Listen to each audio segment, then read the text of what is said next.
Wala cái nó đọc cái thế có đi qua đấy, về tao hỏi nhà họ đi đồ nên tao phải tập bể nó, quay lại ra lấy gì nè, cái qua bây giờ mình bắt cả ta về ta kêu chăm đi xe qua lại, nó, về ở đó bắt đầu ở đây xe gì mà nó, mình ta cái phá đồ thì mình giờ xe nhà mà, nó giờ cái tép ya, đọc cái gì phụ nó. Mẹ làm mua kia cho nó ta bơ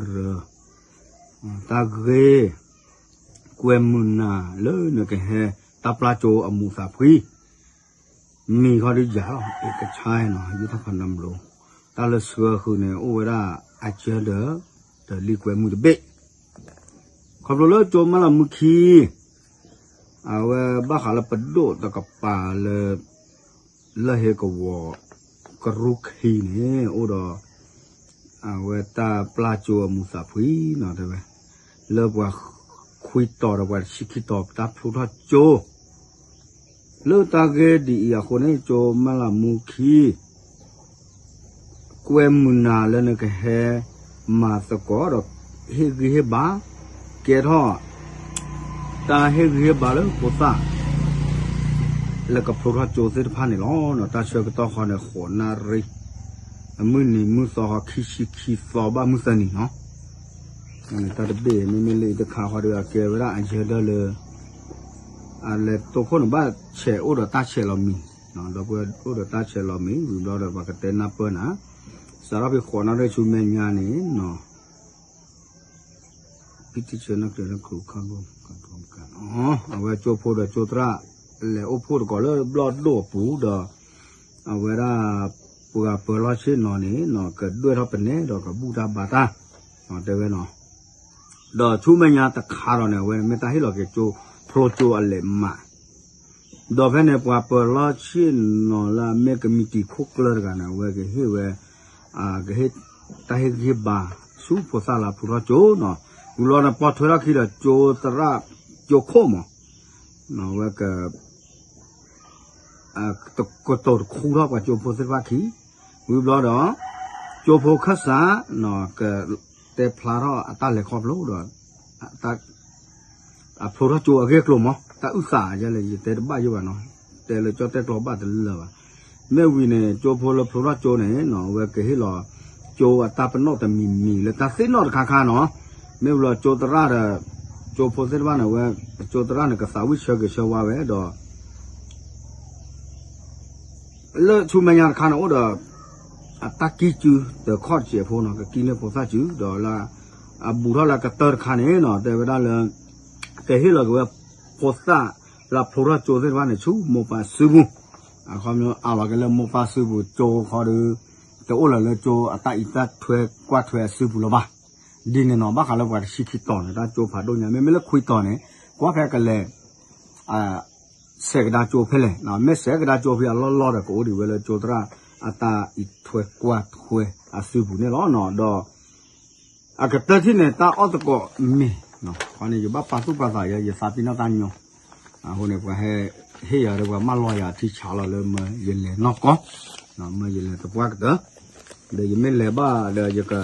ดูไปดูเวลาตาขอตาฟอดก็เสียพูนเลยวิดีโอเจ็บพูเลยตาโฟกัสโจเลยประโดดโจเลยตอบรับเดี๋ยวห้องก็วอเลยไม่ละมุขีโจlà mình đốt thoát sẽ có được nó cái gọi là cái đó với nó tao có nhà giờ để sọc lô bấm ba ta quên mưa vào lơ ở ngoài đó ta pla cho mù nó cho tao thoát cho mà bây giờ mưa nó tao phưa đi là tao làm đó tao lơ từ ngày ra là từ lơ từ khi tao này ở đây này mấy phải cái mưa cái ba phun phun ta cái này nhà nó mà nó phải thao bông cái mít là lót một cái là đâu có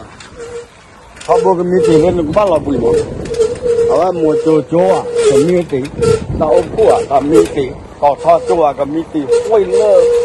เอาว่าชุกเคยเวกลัวก็มีตีเราปอนมาบ้านอะไรจ้ะตอนนี้ตามาอ่านเบื่ออย่างน่าตาโชคเหรอก็ใช่ว่าบลูคนอะไรโอ้มูบ้าไปที่ว่าแบบบลูเราต้องว่าเนาะแล้วดูอย่างที่เลิกตาอุตส่าห์เลิกโจผ่านดูแค่ก็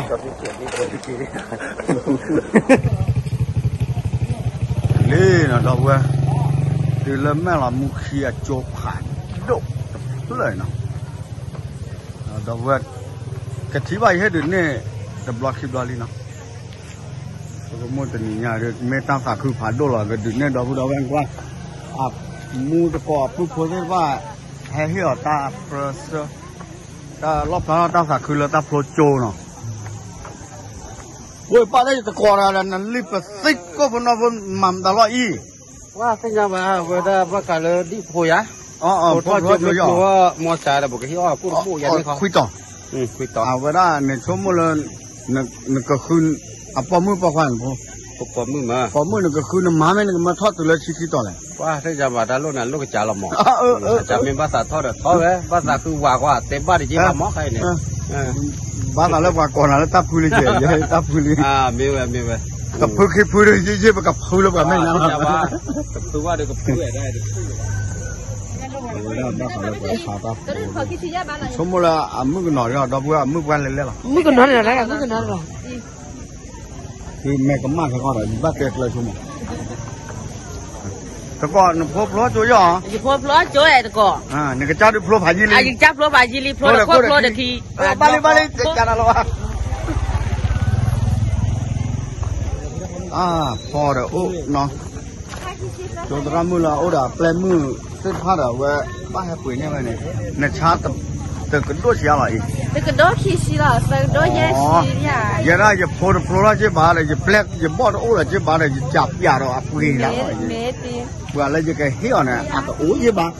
เป็นมันลึกจนตอนมื้อว่าโดราไม่เคยจะกับปุ๋ยเนาะก็ตัวใหญ่ชั่วโมงตีเก็บปุ๋ยเนี่ยมาไม่แก่อีกเฮ็ดแกละบ้ามาซื้อให้เมียก็ได้เดี๋ยวเบลลี่เด้อแกลูกเวลานอนพูดเอาไว้ว่าตาไข่ตาเหล่ทอดเหล่ทอนาตาครัวตาปุ๋ยตาชาเมียวอาดูมาเนาะเลยยังไปที่ว่าเลยไปจุ่มใครไปที่ว่าแล้วเมื่อก็แม่ข้าที่มาดูได้ก็อย่าเราเว้ไม่กว่าลักขิจันนะจุดที่ที่ว่าตัวอยู่เลยคุณยายจิ้มเหินหน่อยครับสวัสดีครับผม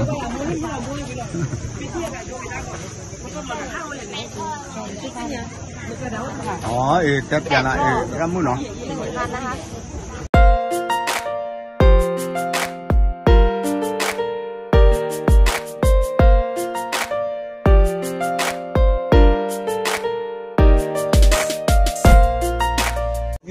อาจารย์ครับสอนชั้นไหนบ้างครับสอนป.ประถมค่ะป.4 ป.5 ป.6วิชาวิทยาศาสตร์ค่ะแล้วเมื่อตู้เราบ้างอะไรใส่เนาะลุยเยอะขึ้นเนาะต่อมั้งลุยต่อเยอะต่อคุยต่อชั่วโมงยังไม่ตากอ่ะมูดก็ยังบ้างให้ที่ไม่ตาละกว่าลักขี้เกจิระอันนี้ยังเกจิมั้งยังนี่มั้งชั่วโมงยังนี่เอาไว้จะขวางเลิศเอาไว้ที่สักทีเนาะนึกพบแล้วจะย่อเอาไว้เรื่องจะมีไปที่เช้าคนไหนโอ้ตัวแต่เพื่อพอยักเว้ยเพื่อพอหรอเนาะแต่เนี่ยผมไม่พอหรอกเพราะคุยต่อไม่ชี้ต่อนึกขึ้นมาหรอทำไมยังขึ้นบ้าเนี่ยขึ้นไม่บ้าเลยถือนึกไปเนาะกว่าเราอยากให้มาเราได้ผลนอกอะไรเยอะนั่นแกจะว่ามาเราเลยโจรสับกันเลยกว่าน่ะน่าจะบ่อ่ะก็จะว่ามั้งเดี๋ยววันนี้ช่วงอุตลุที่กษัตริย์อยู่เว้ยเดี๋ยวนอจอบตัวนั้นก็กษัตริย์อยู่พูดเดี๋ยวจะลีจีเนาะนั่นก็เดี๋ยวแต่บ้าว่าดอกไม้สองคนตัวนั้นว่าดอกบัวจะสิ่งอย่างนั้นกันไม่อุดเว้ยบับล็อกเลยล่ะเดี๋ยวให้ที่ในหม้อบอกว่าที่เราเลยเว้ยตัวตรากับว่าไงเนาะไม่จะเราเนาะเว้ยcái nhà là tí là sẽ lên nhà giờ lại qua thôi vào border mới sỏi giờ cái này tôi nói hả ba tôi ra chuột kia qua chuột ra mới giờ đâyให้เดินที่หม้อvề tập quay thu lên ที่เลย cái here nó cho con nào đó cũng về nó ta hay đi mấy bao ho gì vậy giờ ho ra lên nó chỉ cả nếu cho hợp nó cho được ta tay chưa kịp sao nha mà thế mà ba là bà giờ khai cho thằng nhỏ lớp bảo là đốt ta cái bà đi đâu quên nó mà bảo là đốt ta game nó ra cái thế đi qua ble nó qua ai cái nó ta em à ขอให้นักเรียน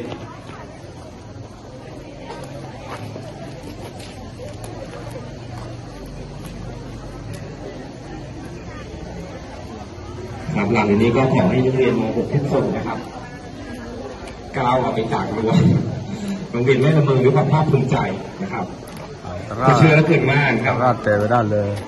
หลายคนคงจะมีโอกาสเว้ยกว่ารับตัวโจเซฟพันนี้เนาะตอนนั้นแต่ว่าก็เลยกับคาร์ลอนข้อปูเลยโจกระเลยป่วยดอกตั้งนั้นนี่หรอกเนาะอยากให้นักเรียนรู้ว่า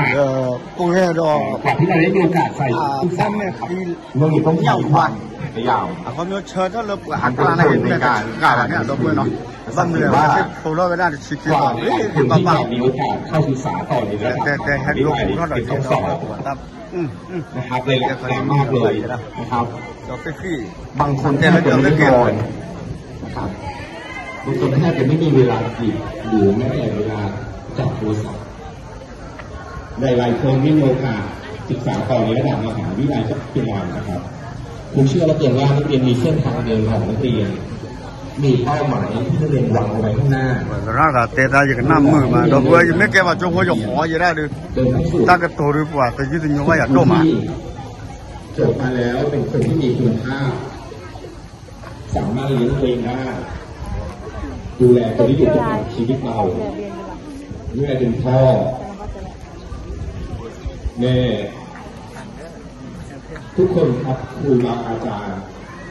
ทุกคนที่อยู่ตรงชีวิตเราที่เป็นก้าวแรกในชีวิตของนักเรียนหลังนี้จุดราแต่เลยไม่ข้อขาดเตอร์ขาเลยสึกขาท่อสายชุ่มหมดสันน่าสักวันเลยสึกก็ไม่ปวดเลยแต่ยังแหละที่ฉ่ำอ่ะเอาเลยตากูว่ากูเซนเนี่ยรถดูมันเนาะจะเล่นโผล่โจบแล้วตากูว่ากูเซนเนี่ยดอกมันตาดิเลสเซ่กันแล้วพอเราตามมาแล้วก็มันดอกแผลคือเดือดเซ่ไม่โผล่โจบเลยตาสิญาณน่าเปล่าปัดชินะวะนั่นตลอดถือแล้วก็ไม่เงี้ยวะโจดได้ดอกเตยอย่างนี้ก็บ้วนเนาะเฮ้เป็นกันเลยสุญญาตาหุตาเกิดขาดบ้วนอะไรเกิดเลยดีกว่ามาอามันวิเลยดูสิญาบ้ามาโจดได้ตาเกลียวได้เวลา let's go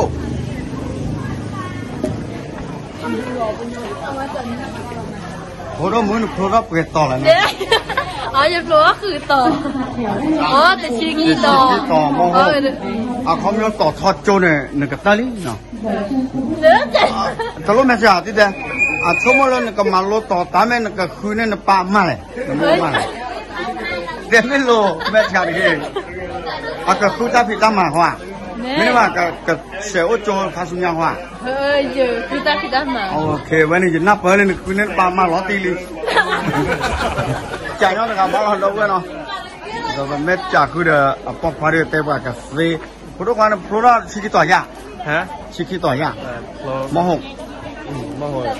เนาะนั่นก็มาโลต่อราชุนยาเม่นนั่นก็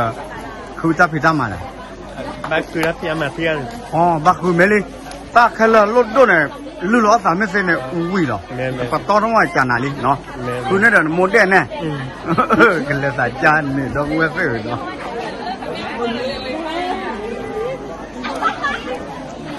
เดี๋ยวแค่ก็มาเนาะ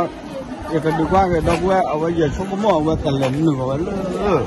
บล็อกดอกปูเนี่ยแล้วบล็อกปูเนี่ยอย่าเขาดูอย่ากันเลยโชว์เจ็บเนาะ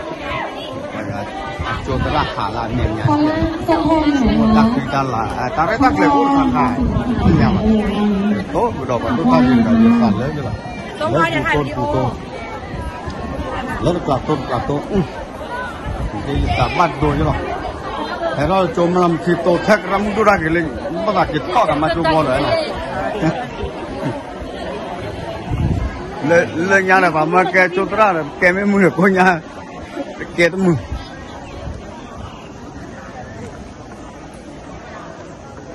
อย่าโชว์ก็มั่วเลยตาเกิดกับตาเรตักเลยก็อย่าโชว์ก็มั่วเลยกับเวทจอกขาราข้อชูจกระเคลือกับป่าเนาะไม่แต่ก็มาเลยตาชูมั่วเลยเนาะส่งพี่ก้าวจากรั้วของโรงเรียนใช่ป่ะเอาเว้นเน้นหรอเอาไว้เกลสกระหุ่นน่าโลมาเดียร์สิน่าเลยกินบ่ได้เอาไว้ลุดไปดูก่อนดีก่อนกันเด็กเอาไว้ร้านยูโน่เราแบบนี้ต่ออันนอจอสิว่าเก๋ๆหามาเลยตักละทีเด็กเลยดูว่าเราเว้นเลยไม่ยันเนี่ยป่านเนาะยิ่งชั่วโมงละเลยอายุกว่าก็โอ้เราตั้งกี่ครั้ง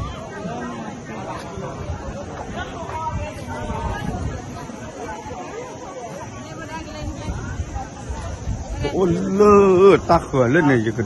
ดูเปียดเราบัวแม่กับหมายตาเรตาเกลตาดื้อเล่เนี่ยภาษาสิ่งอย่างน้อยก็เราบัวไม่ที่กับสิ่งอย่างนั้นมาทำตาดื้อเล่จะได้ความเนาะทำมาก็ช่วยหนึ่ง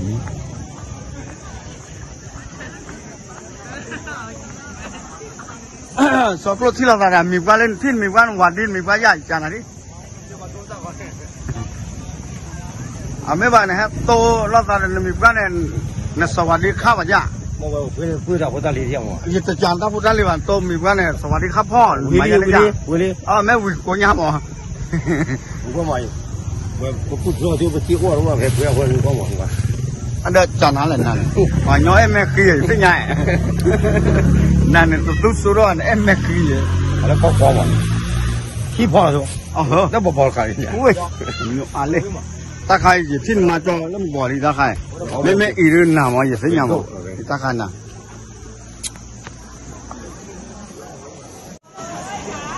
พอเนี่ยพอแม่ผมมุ่งหลับพอละโจอย่าผมมุ่งมาอ๋อเปิดต่อหรอมาหัวด้านนี้ไงมาหัวชี้ที่ต่ออันนั้นก็คุณมาหรอด้านนี้คุณดีบ้าทอดจุดิเตะกระตองไว้ดิเกรู้มาทอดจัวรถเรนดูว่าเรนเลยพอรับรอลื้อล้อสาเซ่เนี่ยเอาไว้เนี่ยโอเคหรอแต่ลบโดนเราต่อว่าลื้อล้อสาไม่เซ่เนี่ยไม่ตาละตาเว้ยนักเก็ตตาผ่าบ้ากล้วยบ้าตาเซ่ผ่าเซ่กล้วยเขาเดินไม่ตาลารีด้วยเนาะแค่ก็กัดดูเทกชอก้นผัดบ้าแบบรอหาลูกปากกาเนี่ยแม่แต่ขึ้นยันวาจิบันเนี่ยโอเคเนาะคือดึงเนี่ยดอกว่าแค่ก็แต่ที่ดอกเลิกตาเรตาเกลือสาวมาแค่บุมารก็เนาะไปกันเลยเนื้อตาโกบุหรอว่าตาขี้ตาละแล้วผมก็ว่าเสียว่าคนรู้จักหลิบรู้โจเนาะไม่เยอะดิดอกที่เยอะไม่ใช่ว่าอยู่ตาใช้เนาะแต่อย่าพวกขี้เอาโจตึกตานอร์กาบัดที่ว่าแบบพอตักขี้ตาละเนี่ยจอดินโน้ตที่ป่าวแบบมั้งล่ะที่นักเก็ตก็ได้มาลูกที่ว่าแล้วตักเพลินมั้งมาแล้วเว้ยบักคับแต่เมื่อชั่วจะสิบ่ะเนาะเนี่ยลึกเสียน้องกระเจ้าละสารลึกเสียแบบนั้นเลยพูด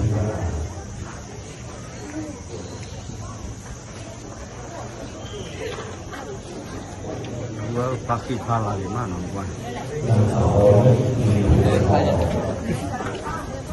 เอาไว้ช่วงหลังแม่ปึ้งตัวน้องแกเอาไว้เลยโทรทัศน์ดูทางเด็กตัวพ่อแต่ละดูตั้งใจมานะ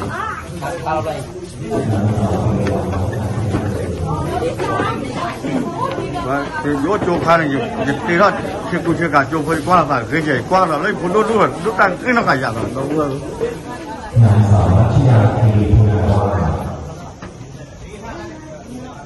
ราคาแค่ตาเกินนี่ก็เว้ยเนาะก็ราคาอยู่ดูเนี่ยดอกเว้ยนางสาวนิสาวนาไกรสารแต่ก็คืออะไรโตแล้วกับน้ำมันอะไรยันนะเอาไว้ออกแล้วกันนี่หมดเลยปีกรม่องวจีฮิเลมานี่นะดอกเว้ยจากเลยดูเนี่ยดอกเว้ยจนกว่า5 กิโลกันเลยฮิเลมาเว้ยเราถ้าผู้มีต่ำมือเราเว้ยทำยกโคตรเลยเนี่ยผมมือตัวเยอะมึงอ่ะผมมือไม่ปกติเลยผมไปต่อละชิ้นที่ต่ออากันเดินเนี่ยอากันเดินนี่ไงอ๋อไม่งั้นกูคืนมาลิมเหรอใครสิเนี่ยคือหรือที่ก็บ้าไม่มาแกนี่นะอ๋อนะโพเนี่ยโพตด่าป่ะโอ้จุ้ยตด่ากันนั่นดูด้านยาตะม้อยนักขันพักคืนอย่างนี้ไม่คือว่านั่นโพตด่าทอดจุดบ้านเราพวกเคารพไปกันอะไรมึงอ่ะพวกคืออ๋อป้าเราบัดคือมั้งแล้วพอปัตตานใครเนี่ยโอ้ยขี้ยาเสือกไม่คือกันด้วยเนี่ยเตะแล้วเนี่ยพักคืนมั้งเดี๋ยวลูกไปนั่งสับข้าวใหญ่ดอกเดี๋ยวลูกไปตามมือ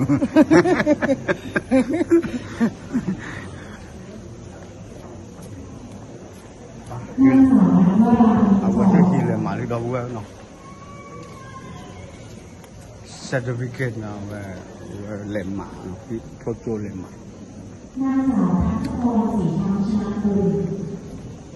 เจอรักกันมากอย่างเขาว่าเราจะเป็นหนึ่งที่บ้าน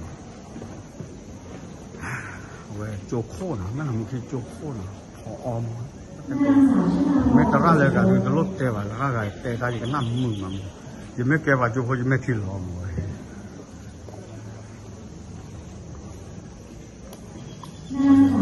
เนี่ย ดอกบัวเลยที่หาเที่ยนะขออนุญาตครับหาเที่ยก็เดี๋ยวนางสาวสุนิสารักษาหอมเวลาพอไม่ละมึงเนาะเสร็จแล้วพอเวลาแต่ที่แต่ก่อนที่นอนแต่นี่ก็กลับแก่มาชาตินาเกตับปะดุมาทั้งหลังกูใช่ไหมเกี่ยอะไรว่าเอาเวล leadership โอลาบุกไปป่วยเข้าไปนางสาวว่าออกส่งมาอย่าเกิดที่เนี่ยช่วยตักป่วยตายยาเกี่ยวกับดอกบัวหน่อยเพราะน้องก็ได้ปากไม่รู้ปากขัวแล้วว่าตายที่เนี่ยตักไปเลยโดนดินเนี่ยดอกบัวเลยมาละมุขีโจผ่านโตตับโลโจมุสับเฮ้ยหมอดอกบัวเนาะเอาไว้พระคริสต์พระลาภสักคู่เจอกันเป็นดอกนางสาวนีพรเดชอมรภูมิเว้ยรักหัวเราเองจะงานอะไรไม่เลยเช็คการเบ่งเจ้าแต่ก็ไว้ทุกคนเวลาโปรละครนายกิติพงศ์วนาสารเรื่องลูกรัก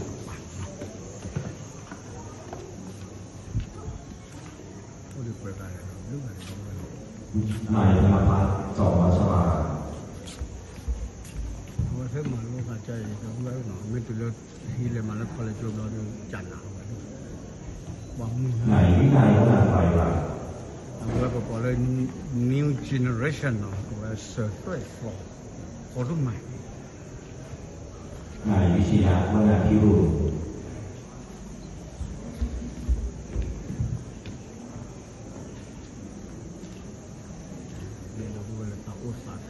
นายวรวิทย์วนาธิชัย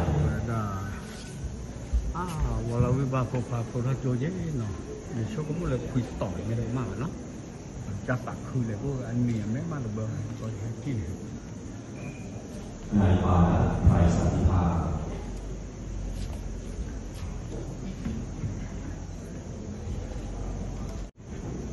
เอาไว้ดูว่ามีคลิปวิดีโอคาเลยแล้วประโจนดูโอ้บ้านบ้านชาวที่เลยผมกลัวพวกประโจนประตักคือโอ้เจ๋อว่าแต่โอ้เดือดบูเดือดกะโอ้เดือดบูเดือดกองว่าไม่แต่อย่างเราบ้านชูรินแต่สิ่งนั้นว่าแต่อย่าไปโดนqueตั้งว่าฟีดดิปาเราเปียเราพูดคอมเมนต์ได้เนาะ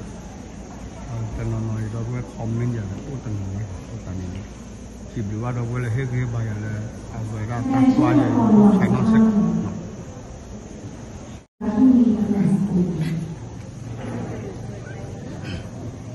จะก็เขาเลยเราพูดพูดกันดูเนาะจับจับผัดตัวนี้มันคือเดี๋ยวจะตกปากเอาไว้ข้อมูลนี่เดี๋ยวเราตัดโทรศัพท์โจเนี่ยเอาไว้อาบักกี้เนี่ยโทรศัพท์จุดไปเตะอะไรเชื่อก็เชื่อว่าเนาะเชื่อก็เชื่อว่าก็พอลีเดี๋ยวว่าเลยก็บ้าเลยหาสิ่งนี้ไม่คือพอคือว่าคือตัดพิจารณาเอาไว้บ้าเชื่อก็เชื่อว่าบักกี้เนี่ยจุดเนาะ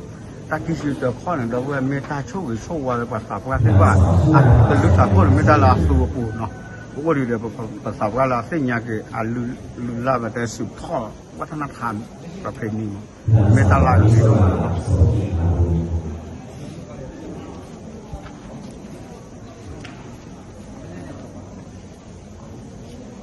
นางสาวพรเสรีเบื่อปรีเนี่ยดอกเวลบลอดลมเบื่อปรีแบบโจโฮว่านาพาลุเนี่ยไม่ใช่มั้งเนาะนางสาววินัยพรโสธิมารุนี่ป้าเดอนุบาลดูนักเก็บสบัดถูกเสียที่เลยมานางสาวอัคราไม่ตาโคเสียที่เลยมาที่เราคอลเลจโจอัตที่เลยมาเดี๋ยวช่วยขโมยเลยเดี๋ยวเนี่ยดอกบัวตะม่อยช่วงนั้นเลยดอกบัวก็ติ้งอ่ะนางสาวจริยาพรมาดอกบัวเราเลยทีเคยกว่าเคยที่บ้านไม่หักกี่โอ้ยอยากจะให้หักก็คือเลยมาละมุกี้โจเนาะนางสาวนิสราพนามงคลนาผมพาดูอยู่ปั้นนอกกันว่าพอเป็นยอคู่เล่นๆนั่นเนี่ยว่าจะมีกว่าลุดโดปืนโดขาชูยางนางสาวนาลีรัตน์เดี๋ยวเราไปมุปะอเมซันน่ะดีมุปะตักนี่ตลอดที่ผ่านตรงนั้น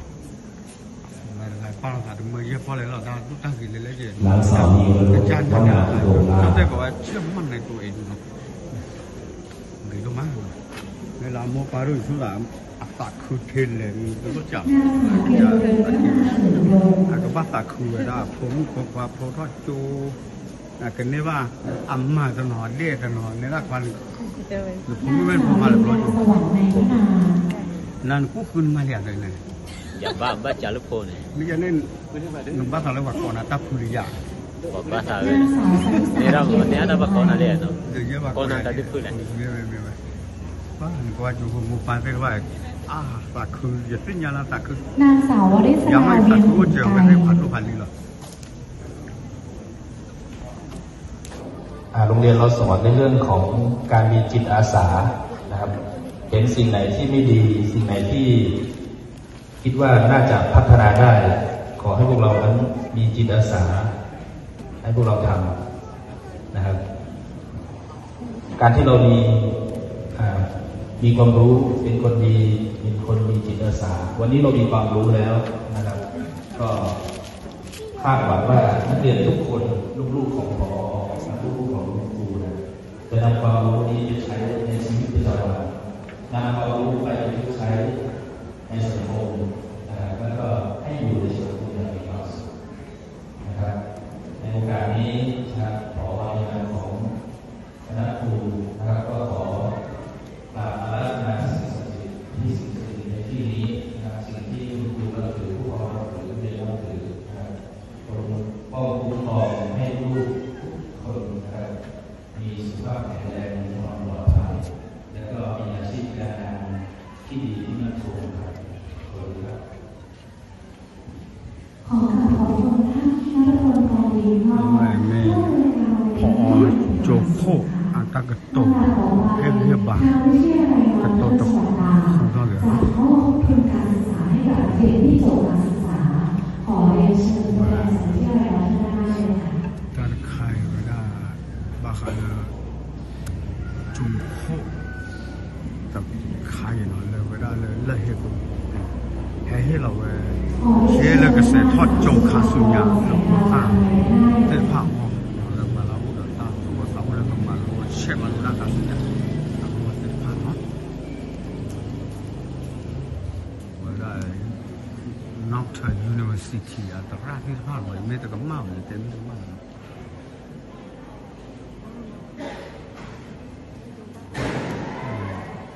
ตาดาวเนี่ยผมพวกวันเป็นผ้าผู้รู้ใจว่ากระเลนนะไม่แต่ปอนาตัวปอในวันเต้นโตเลยข้างทอดข้อขาสุนัขขาด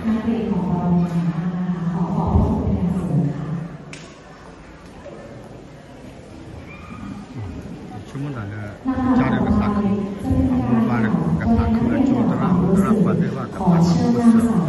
ขาดด้วยเนาะเป็นตัวแทนนักเรียนผู้สำเร็จการศึกษากล่าวความรู้สึกที่มีต่อโรงเรียนบ้านแม่ละเมอค่ะขอเรียนเชิญค่ะและดบอย่างดบว่าเลยข้าศึกที่ว่ากำลังจะให้ดูแต่บ้าเราเจอแคมราคอร์ดค่ะอัปเดตบุญเรื่องดู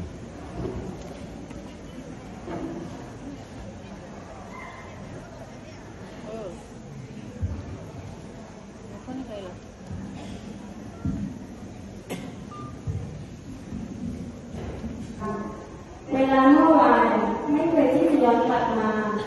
มีเพียงพวกนี้เท่านั้นที่จะต้องก้าวต่อไปขอขอบคุณท่านผู้มีพระคุณทุกท่านไม่ว่าจะเป็นพ่อแม่ญาติสมัยทุกท่านล้วนเป็นผู้รักษาพิธีแห่งสัจธรรมผู้เป็นแบบอย่างเดียวกันของพวกเราขอขอบคุณโรงเรียนแห่งนี้บ้านที่เป็นที่พักพิงให้ความรักความอบอุ่นความรู้และทักษะชีวิตให้พวกเรามากมายมาโดยตลอดขอขอบคุณท่านผู้อำนวยการคณะครูทุกท่านที่ได้อบรมสั่งสอนถ่ายทอดวิชาความรู้และประสบการณ์ชีวิตให้แก่พวกเราคอยปลูกฝังให้พวกเราเข้มแข็งและสามารถยืนหยัดในสังคมได้อย่างสง่างามผู้ที่เปรียบเสมือนเป็นพ่อแม่ที่คอยดูแลเรามาโดยตลอดขอขอบคุณเจ้าหน้าที่นักการพาโรงแม่ครัวพี่ยามที่ได้ดูแลพวกเราทั้งเพื่อน คุส ในตลอดเวลาที่ผ่านมา ว่าพอ สิ่ ที่ งใด ว่า ก็ตามที่พวกเราได้ผิดพลาดไป ว่าถอยว่า พวกเราลูกๆในที่นี้ขออภัยจากใจและสุดท้ายที่จะลืมไม่ได้ขอบคุณเพื่อนๆทุกคนที่อยู่ด้วยกันมาจนถึงวันนี้ขอบคุณที่อยู่เคียงข้างกันมาโดยตลอดแม้เวลานี้พวกเราต้องจากลาไปแล้วแต่วันเวลาที่มีค่าเหล่านั้นพวกเราจะไม่ลืมและจะขอจดจำไว้ในความทรงจำเก็บรักษาไว้ในใจให้สมกับชื่อศิษย์มีครูลือนามแม่ระเมินหนังสือแห่งความทรงจำที่จะบันทึกเรื่องราวของพวกเราทั้งที่ผ่านมาแล้วและนับจากนี้ตลอดไปขอบคุณค่ะสมมติดูโปรดเป็นว่ากันนี่ผ่านไปเลย สาวถึงแม่นางมาริอาภาภัยตัวแทนนักเรียนและผู้สำเร็จการศึกษาระดับชั้นมัธยมศึกษาปีที่3และชั้นมัธยมศึกษาปีที่6ทุกท่าน แล้วคุยต่อภาษาก่อนแต่ชิคิต่อภาษาเราด้วยเนาะแล้วคุยต่อภาษากันเต็มได้เลยก็นำแบบว่านาสิตาก็ต้องเสร็จเนาะ